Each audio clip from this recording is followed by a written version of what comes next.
The fire came in the night. Diane Mercer had fallen asleep on the couch, wrapped in an old afghan her mother had crocheted decades ago, the television murmuring softly to itself. When she opened her eyes, the room was glowing orange. For a split second, she thought it was morning sun. But then came the smoke, thick and choking, curling like a snake from the kitchen doorway. The house she'd built from nothing, brick by careful brick, was an inferno within minutes. She barely made it out alive. Wrapped in a neighbor's blanket, her hands blistered and shaking, Diane stood barefoot in the street and watched everything she owned crackle into ash.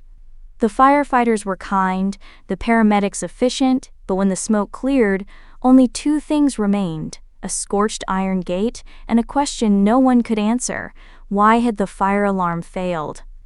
2 days later, Diane sat in a folding chair across from an insurance adjuster with a clipboard and a practiced smile. That's when she heard the first crack in her reality. "You're not listed on the policy," he said, glancing down at the file. "Only your ex-husband's name is here." Diane blinked. "That's not possible. I've been paying the premiums for years. We updated everything after the divorce. He signed it in front of a notary." The man shrugged, unaffected. "I'm sorry, ma'am. Unless you have documentation, we're required to process the claim as is. Mr. Mercer will receive the full payout. Mark, her ex-husband, they had divorced civilly, or so she'd believed. He'd insisted she stay in the house. It was hers, he'd said, after all she'd given up. But now, not only had the house vanished in flames, but so had any trace of her rights to it. She called Mark that night. No answer. She left a voicemail, then another. Nothing. By day 4, her voicemail inbox was full of unreturned calls. By day 6, she was sleeping in her car. Her siblings didn't pick up either. Her younger brother, Drew, claimed his baby had colic and he was, quote, in and out of cell service. Her sister Lee sent a single text: "Come out to the estate if you're desperate. I'll find you something." Diane stared at the message for hours before replying. Lee's estate stood like a mansion from a different life. Pristine gardens, whitewashed fences, a main house with French windows and a balcony that wrapped around like a silk ribbon. Diane hadn't been invited there in years. Not really. But now she arrived, humbled and hollow, clutching the single suitcase she'd salvaged. Lee met her at the door in pressed linen and sunglasses, barely hiding her surprise at Diane's gaunt appearance. "Oh, Diane, you poor thing." Her tone dripped with false pity. "I didn't realize how bad it was." "I just need a place for a few nights," Diane said, forcing a smile. "Until I get back on my feet." Lee tilted her head. "Well, the guest rooms are being repainted, and I've got the staff living in the cottage. But I suppose the shed out back is dry and private." "The shed? It's been converted." Lee lied. "It's got electricity and everything. Very rustic chic. The truth: no insulation, one flickering bulb, and a cot pushed between rusted rakes and old lawn ornaments." Diane's breath misted in the air that night as she curled under a mildewed blanket, staring at the spider-webbed ceiling and wondering how everything had collapsed so fast. But the shed offered one advantage: proximity. From the small, cracked window near the roof, Diane could see into the main house's kitchen. From behind the tool rack, she could hear conversations in the garden. She learned quickly to move silently, to watch without being seen. That's how she overheard Lee on the phone 2 nights later, pacing near the rose trellis. She has nowhere else to go, and you know what? She shouldn't have signed it over so easily. You can't save everyone forever. A pause. "No, Mark hasn't called me, but if he's smart, he'll stay quiet." Diane's blood ran cold. Signed what over? Stay quiet about what? She retraced everything in her mind. Years ago, during Mark's bankruptcy, there had been paperwork. Long, dense packets she'd skimmed in exhaustion, trusting her husband. She remembered signing something at Lee's kitchen table. Lee had made her tea. Mark had smiled, grateful. She hadn't asked enough questions. Now, standing among rusted shears and stacked fertilizer bags, Diane began to see it all differently. She hadn't lost her home in a tragic accident, she had been erased. And the people who had done it were the ones who still smiled at her across breakfast tables and offered her charity in the form of a toolshed. The next morning, Lee delivered a box of crackers and a pair of mismatched socks to the shed door with a chipper voice. "I'll see if we can find you something warmer for tonight," she chirped. "Oh, and try not to scare the gardener, he's very jumpy." Diane accepted the box with a nod and a smile, but something in her had changed. The fire may have destroyed her home, but it had also burned away her illusions, and in their place, something sharp and cold had begun to grow.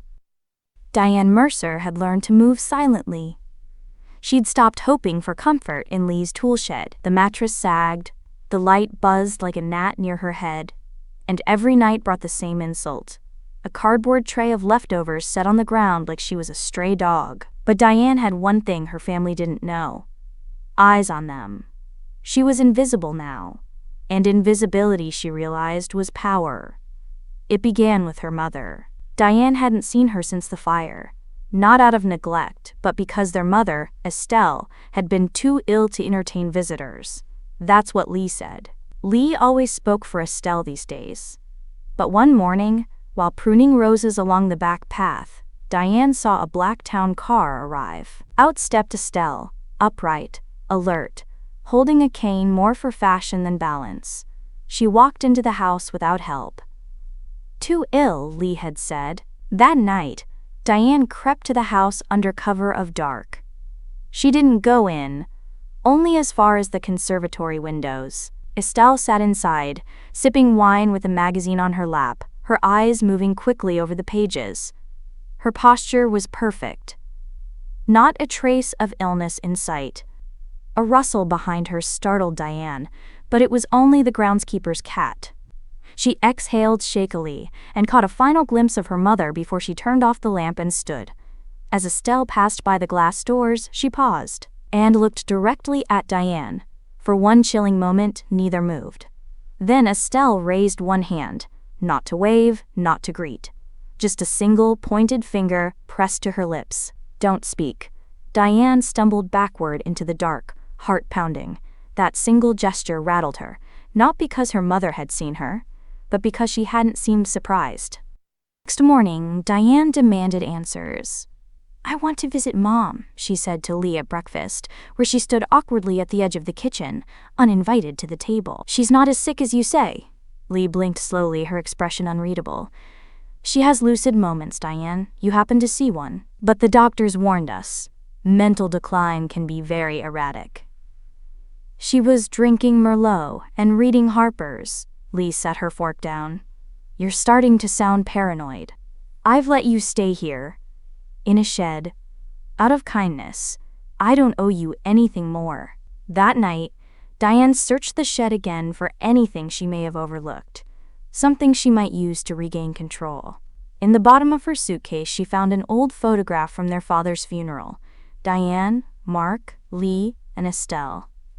The date scrawled on the back made her pause. Only a week later, Estelle had told Diane that their father left everything in order, no complications, just a straightforward inheritance split. But something had always nagged at her. Diane had signed her share away, she was told, to help cover hospital debts. She hadn't read the fine print. Now, a chill hit her as she turned the photo over again. Her father had always been meticulous. He'd promised Diane he'd update his will after Lee's business failed, and Diane bailed her out. And yet, there had been no mention of Diane's contributions in the estate paperwork she signed. With new resolve, Diane snuck into the main house while Lee was away for a spa weekend. She knew the security code. Lee was careless, and Diane had overheard her reciting it to the dog walker. Inside, the manor was silent, save for the steady tick of the grandfather clock in the hall. She moved quickly, heading to the office where Lee kept the family records. She searched the desk, the filing cabinet, and the bookshelf for nearly an hour before she found it: a leather folio labeled Estate Mercer. Inside, 2 wills, one official, one unsigned. The official will divided the estate evenly between Lee and Drew. Diane's name was nowhere to be found. But the second will, dated only 3 months before their father's death, told a different story. In this version, Diane was to inherit 70% of his assets, including the property Lee now lived on. The signature line at the bottom was blank. Diane stared at it, heart thudding.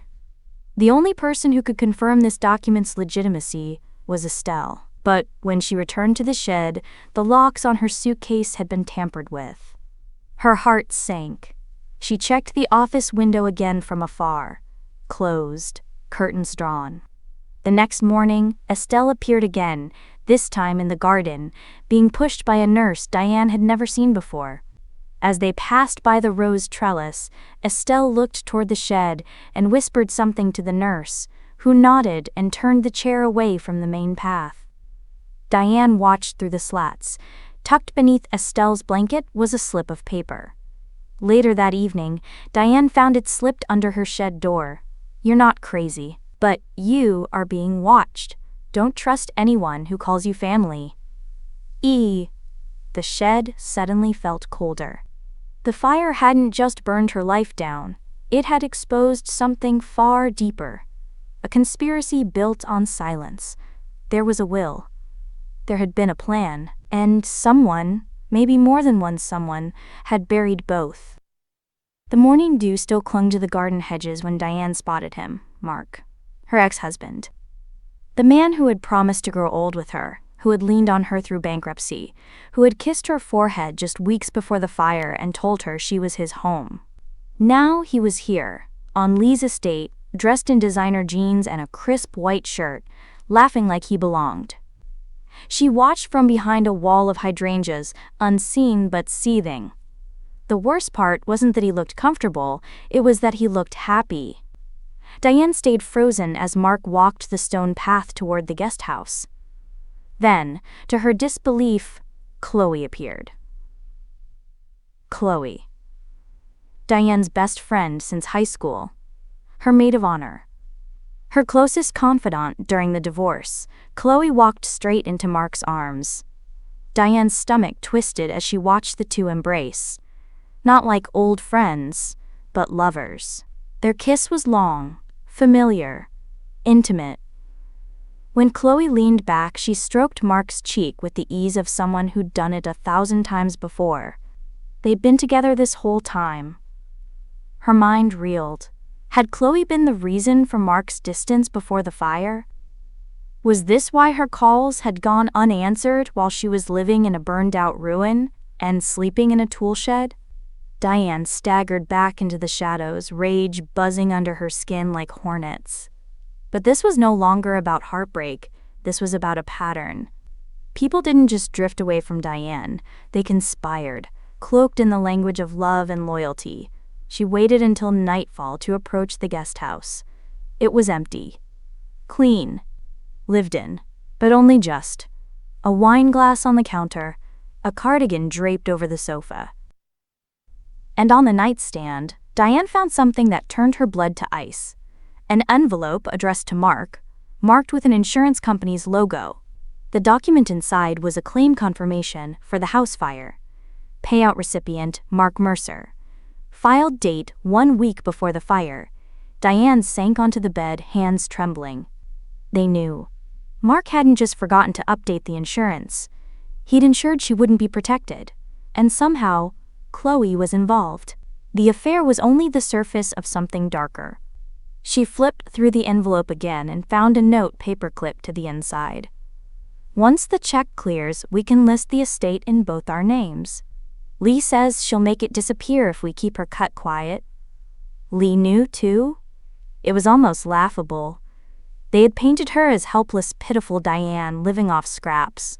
But they were the ones feeding off her ruin like parasites, with Lee as the host. And Diane?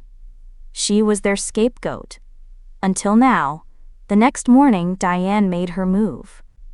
She followed Mark as he walked along the orchard path, timing her steps to avoid gravel and twigs. As he reached the overlook behind the hill, Diane called his name. He turned, surprised. but not ashamed. "Diane," he said, as though she were an old co-worker. "Didn't know you were still here." "Where else would I go?" she replied flatly. "My house burned down, remember?"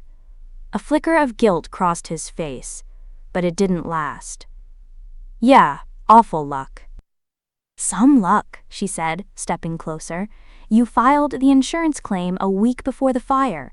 That's more than luck, Mark. That's premeditation." His jaw tightened. "You don't understand what you're talking about." "I understand plenty. You and Chloe played me. You left me with ashes and got paid for it." Mark scoffed. "You think this was my idea? Lee said you signed the place over years ago.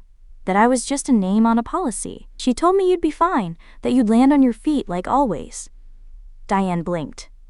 "Lee pitched this to you?" He hesitated. That was enough of an answer. Mark turned to leave, but Diane's voice cut him like a blade. "Do you even know what you gave up, Mark? You sold out the only person who ever stood by you. For a check and a weekend with Chloe." He stopped, his back to her. It was never personal. It was, of course. It always had been. Later that evening, Diane slipped back into the estate library, where Lee kept her personal documents behind a small wooden cabinet. She was looking for more proof, more strings in the web. What she found instead, tucked into the back of a ledger, was an old journal of her father's. In it, dated 8 months before his death, he wrote, "Diane saved us again. Lee would be homeless without her. Estelle keeps saying we should reward Diane with the estate, but Lee's too proud. She'd sooner fake her own death than admit she needs her sister." The words sat like coals in Diane's palm. Her father had known. Her mother had known. They had wanted to reward her. But Lee, prideful, image-obsessed Lee, had hidden it all. And now, she'd aligned herself with the very man who benefited most from Diane's downfall.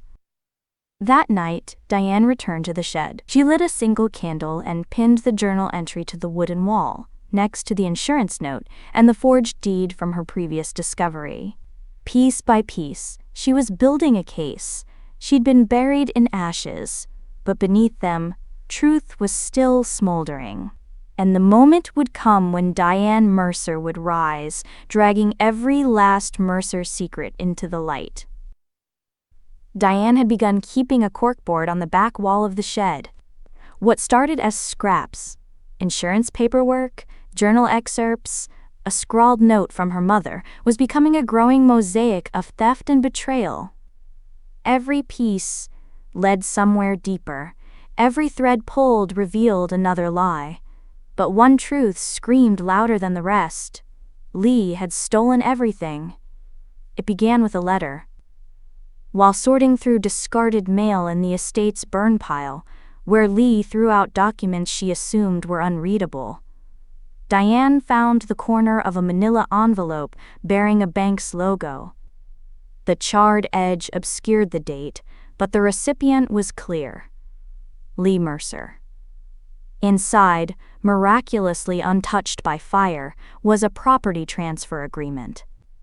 The estate had been purchased 2 years earlier. The funding source? A wire transfer from an account belonging to Diane, an account she hadn't touched in over 5 years. The signature authorizing the transaction looked like hers, but the loops were wrong. The capital D curved too wide, and the M in Mercer didn't dip the way Diane had signed her name since high school. Forged. And the worst part? It wasn't even the first time. Diane rushed back to her corkboard and dug out the folded copies of her inheritance paperwork from when their father passed. She hadn't thought to compare the signatures before. She was too stunned by being excluded from the will. But now, with the new document beside it, the pattern was obvious. The same mismatched loops. The same clumsy attempt at her name. Her sister hadn't just benefited from the stolen inheritance. She had orchestrated it. Faked Diane's signature, transferred the money, and used it to buy the very home she now banished Diane to the edge of. The shed wasn't just an insult. It was a monument to Diane's own stolen future. But how to prove it? Diane knew she had to find the original copies, something notarized, something legal, if she was going to expose the truth. Lee kept everything locked in her study, a sun-drenched room lined with antique books, glass decanters, and a steel safe built into the wall behind a landscape painting. Diane had spotted it weeks ago during a garden party, when Lee gave guests a tour of the manor and showed off her taste for the finer things. The safe hadn't been opened then, but Lee's eyes had flickered toward it, just for a second, when someone asked about old family papers. Diane made her plan. The following Thursday, Lee left for her bi-weekly facial in the village, always gone for 3 hours, predictably. Diane waited 10 minutes after the car pulled out of the drive, then slipped into the manor through the laundry entrance. She made her way to the study, ears straining for movement. Empty. The painting was heavier than it looked. Behind it, the safe blinked with a small keypad. Diane had no combination, but she had something better. Memories. Lee was vain, narcissistic. Everything in her life revolved around image, identity, power. She tried her father's birthday. Nothing. Her mother's? Denied. Then she tried something Lee had once bragged about at a family dinner years ago. I use the number of carats in my engagement ring for everything. Mark says it's ridiculous, but I like knowing my security is literally sparkling. Diane typed 3,517, the carat weight Lee never stopped flaunting. Click. The safe opened. Inside were 2 deed folders, one marked Estelle, Health Proxy, and another labeled DM Transfer. Diane snatched the latter, flipping through it. Inside, a notarized document, the official deed transfer of Diane's inheritance with a signature line and a forged name. And something worse, a sticky note, in Lee's unmistakable handwriting. Shred this one. Replace with cleaner version before review. Too risky. Below it, clipped together with a paperclip, were 2 drafts, one older, one newer. In the older version, Diane's name had been listed as primary beneficiary. In the newer, it was erased, a revised will. Diane's entire future, wiped out by a pen stroke and a shredder schedule. Suddenly, footsteps. Diane froze, folder in hand. She bolted from the study, ducking behind the dining room divider, as a maid entered with fresh flowers. Diane slipped out the back door and sprinted across the lawn, breath sharp in her throat. Her heart didn't stop pounding until she was safely back in the shed, the folder pressed to her chest like a life preserver. That night, thunder rolled over the hills, and the shed trembled with every crack of lightning. Diane didn't sleep. She studied every page of the stolen file, noting names, bank accounts, and dates. A plan was forming. She would find a lawyer, a journalist, anyone who could help her weaponize this evidence. And then, as rain streaked the shed window, she found something she hadn't expected.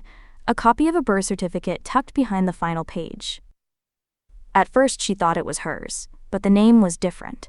Isabel Harper, Lee's daughter. Birth date, August 9, 1999. But something felt wrong. Diane's breath caught. That was the exact date her baby had been born. The one they said she wasn't ready to raise. The one her mother had said had been adopted through a discreet agency. She stared at the document, then at the name of the birth mother listed in faint, almost faded ink. It wasn't Lee. It was Diane Mercer. She dropped the folder. The forged deeds, the stolen money, the betrayal, they all paled next to this revelation. They hadn't just stolen her finances, they'd stolen her child. For days, Diane couldn't look at Isabel the same way, not because she saw someone new, but because now she finally saw someone familiar, the curve of Isabel's chin. The stormy, almond-shaped eyes, the tiny freckle near her left ear. Diane had one just like it. She used to joke that it looked like a comma, like her face was unfinished. Isabel was her daughter, the baby they took. The one she had cried over for nights in a locked bedroom, while her mother told the neighbors it was just a phase and had Diane's diary burned in the fireplace. All these years, she'd lived under the illusion that her child had gone to a loving home, perhaps in another state, raised by kind strangers who could give her what Diane, at 17, supposedly could not. But the truth was far crueler. They hadn't sent the baby away. They had kept her, claimed her, and Diane had been forced to play the role of aunt to the one person she had loved before ever holding. The discovery gnawed at her like a disease. She couldn't sleep, couldn't eat, could barely look at Lee without wanting to scream. But most of all, she couldn't ignore the way Isabel looked at her now. With cautious curiosity, it had started the day Diane found her sobbing in the greenhouse. Isabel had been hyperventilating, her back pressed to the glass, tears falling silently. Diane rushed to her side, wordlessly wrapping a blanket around her trembling shoulders. Lee wasn't there. Chloe wasn't around. For once, it was just the two of them. "I get these panic attacks sometimes," Isabel confessed through shallow gasps. "Mom says they're in my head, but it feels like drowning." Diane nodded gently. "They're not in your head, they're in your body, and they're real." Isabel looked at her like no one else had in years, not with pity, but with something closer to need. That's when Diane noticed the box beside the potting bench. It was a keepsake chest, made of cedar and painted with little birds. Diane opened it, hoping to find tissues or medicine. Instead, she found the hospital bracelet. Pink plastic, slightly warped from age. Baby girl. The 9th of August, 1999. Mother D. Mercer. Her hands shook. She looked at Isabel, who stared back with wide eyes. "What is this doing here?" Diane whispered. "I don't know," Isabel said. "It's always been there. I used to think it was yours, from before I was born. Some kind of weird family relic." Isabel didn't know. She didn't know. That night, Diane confronted her mother. Estelle sat in the sunroom, a blanket across her knees, sipping from a crystal glass of sherry. She looked like a portrait of fragile dignity until Diane held up the bracelet. "I know the truth," Diane said. "You all lied. You stole my daughter." Estelle didn't flinch. "I gave her a better life," she said. "Lee was married, she had stability. You were 17 and spiraling. We made the best decision for everyone." Diane's voice cracked. "You made the best decision for yourself. You made sure the family name stayed clean, that no one ever found out your perfect daughter got pregnant. Don't be dramatic, Diane. You were always too sentimental." Diane slapped the bracelet on the table. "You didn't just betray me, you raised me to believe I'd lost her, that she was gone. You buried a living child under years of lies and called it mercy." Estelle leaned back, her eyes cold. "You should be grateful. She turned out beautifully." Diane's hands clenched into fists. "She turned out strong, despite you, not because of you." Later, Diane sat alone in the shed, the bracelet in her palm, her breath ragged. The corkboard loomed in front of her, crowded with paper and betrayal. She pinned the bracelet beneath the birth certificate she'd found in Lee's safe. She stared at the name, Isabel Harper, not Mercer. A carefully constructed lie, one designed to bury the truth in plain sight. Diane wasn't done grieving, but she was done staying silent. The next morning, she found Isabel on the back porch, sketching in her notebook. She looked up and gave Diane a soft, wary smile. "Can I ask you something?" Isabel said. "Were you close to my mom when you were younger?" Diane paused, then sat beside her. "We were once," she said. "Before she took something from me, I'll never get back." Isabel blinked, unsure. "Like what?" Diane's voice caught.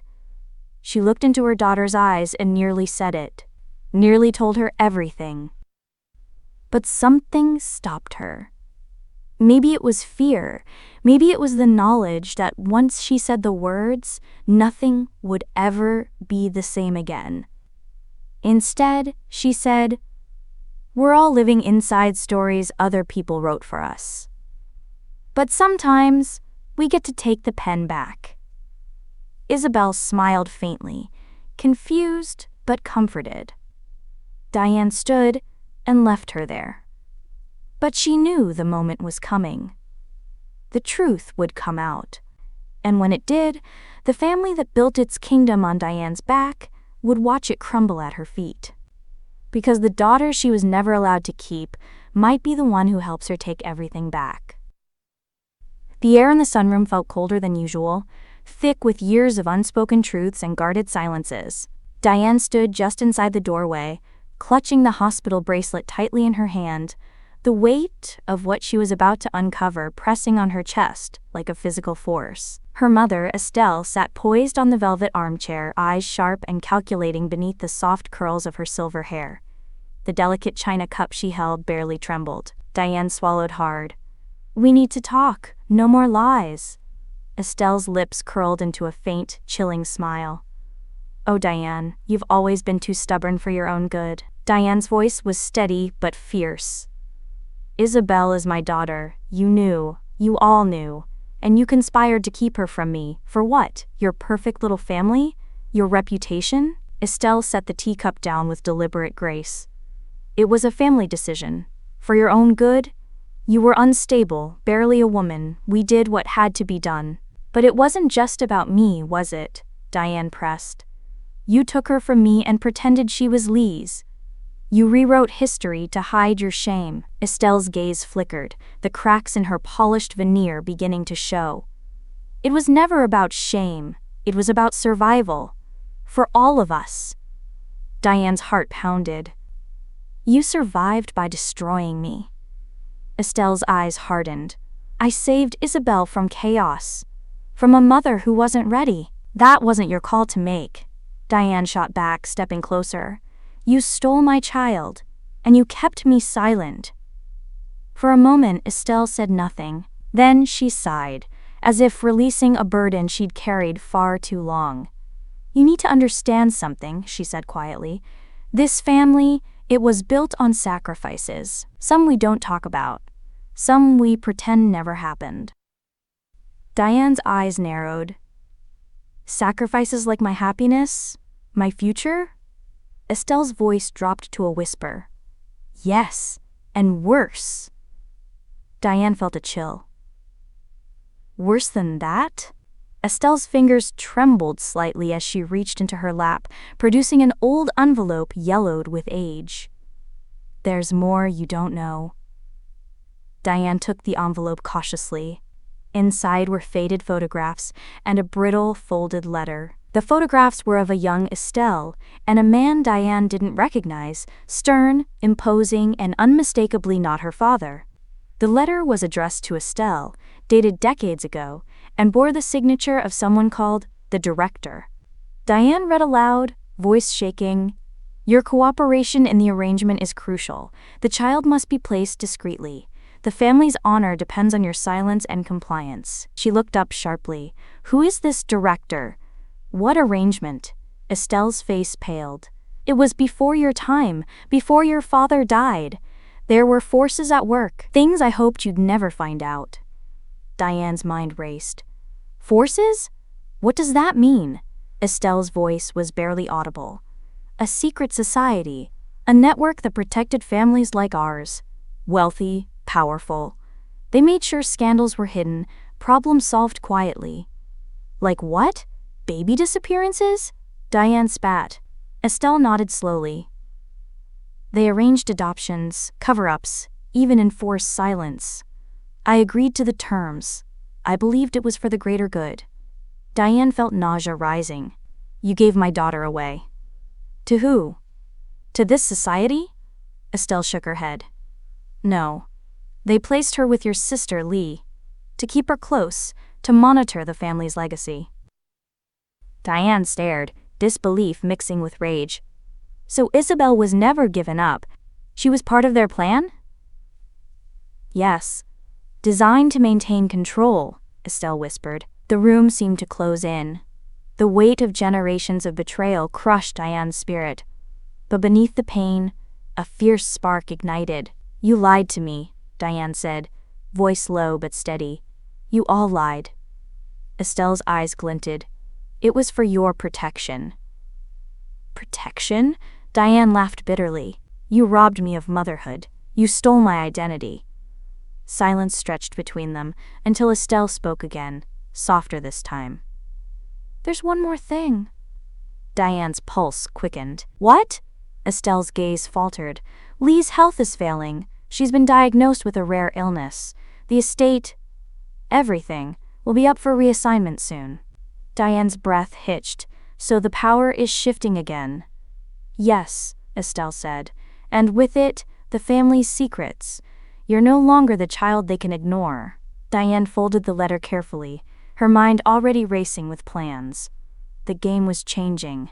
Her family had played their cards cruelly, but now Diane held an ace hidden beneath the ashes, and she wasn't afraid to use it. That night, Diane stood outside the manor, looking up at the glowing windows where her family dined and whispered. They thought she was broken, forgotten, but she was waking up. The daughter stolen, the inheritance forged, the alliances cracked. Everything was unraveling, and Diane Mercer was ready to reclaim not just what was hers, but the family legacy they tried so desperately to control. Because sometimes, the most dangerous thing isn't blood, it's the truth. The first thing Diane did was move the mattress. She dragged it from the corner of the shed, where spiders nested in rusted buckets and mold spread like moss, toward the tiny window. The view was pitiful. The back of the compost bins and the estate's crumbling stone wall. But it was symbolic. She was done living in the dark. That morning, she slipped into the main house before dawn, her footsteps practiced and silent. The storm the night before had knocked out the back security light. Chloe, the ever-vigilant watchdog of the estate, had gone into town for a wellness retreat, a spa day with gossip, and Lee was too sick to leave bed. Everything aligned. Diane entered the study, the door still creaky from years of misuse, and knelt before the safe. The combination haunted her, the 9th of August 99, Isabel's birth date. She hadn't dared try it until now. Click! It opened with a reluctant groan. Inside was a treasure trove of secrets. Property documents, letters with forged signatures, hers. A USB drive. And, most damning of all, a thick folder marked Insurance Claim, 3 Briarwood Lane. Her old address, the house that had burned down. Diane's hands trembled as she flipped through the folder. There it was, proof that the claim had been filed a week before the fire. And the listed beneficiaries? Lee, Mark, Chloe. Not Diane. She wasn't just written out of the claim, she'd been surgically removed from the narrative, like she had never existed. Back in the shed, she sat cross-legged on the floor, the USB drive plugged into an old laptop she borrowed from the garden shed's broken office junk pile. The files contained scanned correspondence between Chloe and Mark, including payment schedules, legal drafts, and surveillance photos of Diane's home taken before the fire. They had planned everything. It wasn't just betrayal, it was premeditation. 2 nights later, Diane planted the hidden camera. It was disguised as a decorative bird statue, gifted by Isabel during one of their late afternoon chats. Diane placed it carefully on the parlor mantel, where her family often held their private discussions, thinking no one else was listening. She didn't have to wait long.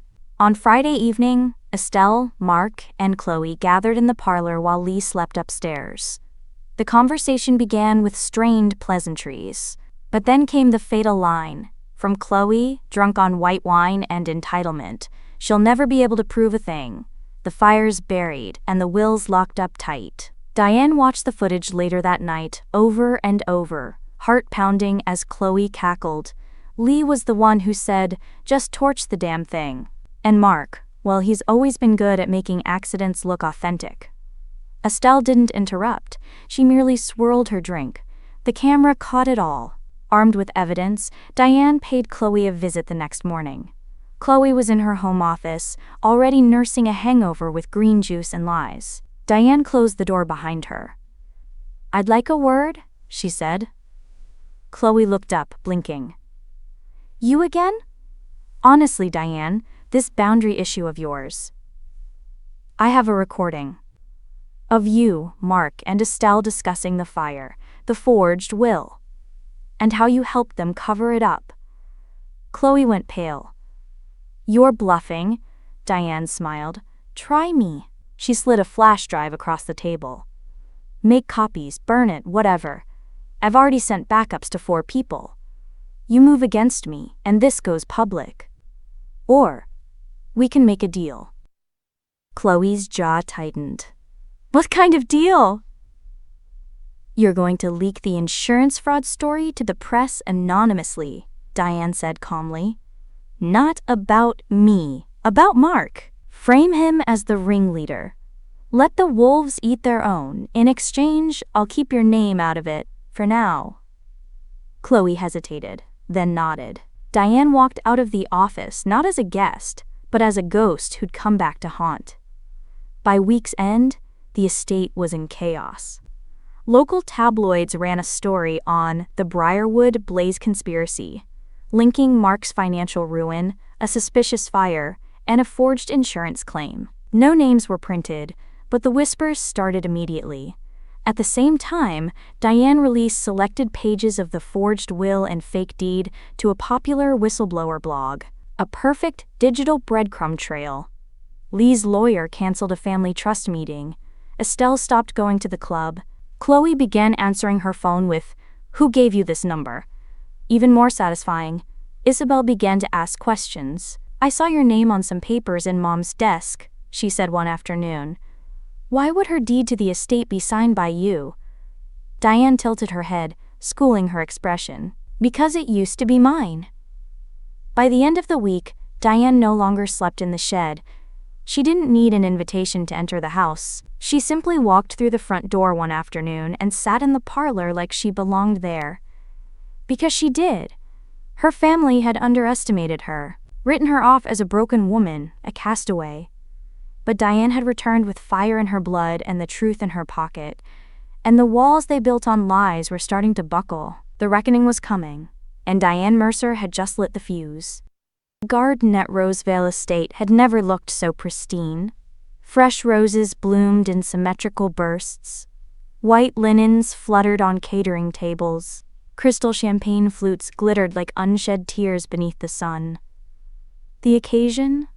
A tribute to Lee Mercer, the ever-generous sister, the gracious host, the dying matriarch, or so the invitation claimed. Diane stood at the edge of the crowd, a vision in black. Not mourning, but marking war. She no longer smelled of rusted tools and damp shed blankets. She'd scrubbed herself clean with revenge and clarity. The guest list was carefully curated. Society elites, old family friends, legacy donors, even a few local reporters leaked an invite by Chloe, per Diane's manipulation. Everyone who'd once bought the Mercer illusion now sipped rosé on its grave. As speeches began, empty platitudes about legacy and strength, Diane waited behind the trimmed hedges near the pergola, the same place she'd once crouched to cry when she discovered her own name missing from her house's insurance. But today, she didn't cry. She stepped onto the stage, without an introduction, without permission. Gasps spread like a cold breeze.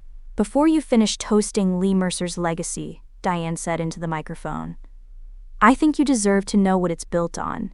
Lee froze mid-sip. Estelle's knuckles turned white around her cane. Mark turned to leave, but Diane had already locked the gates. She raised a tablet and tapped play. The outdoor speakers crackled to life, broadcasting Chloe's voice from the hidden camera footage. Lee was the one who said, "Just torch the damn thing." And Mark, "Well, he's always been good at making accidents look authentic," the crowd murmured. Someone dropped a glass. Diane let the silence thicken before she continued. "Mark and Chloe helped orchestrate the fire that destroyed my home. I was written out of the insurance papers. Left with nothing, just a tool shed while they divided the profits and sipped champagne." Mark shouted, "That's a lie! She's manipulating." "I have signed affidavits," Diane said coolly. "Forgeries, transfers. A deed to this very estate, bought with money stolen from my inheritance." Chloe turned toward Lee, but Lee didn't look back. She looked only at Diane, expression unreadable. And if that's not enough, Diane said, let me give you the real scandal. She turned to Isabel. You were told I was your aunt, that your mother is Lee, but that's not the truth. The girl blinked, a wineglass trembling in her hand. I gave birth to you, I was 17, and this family decided I didn't deserve to be your mother. No.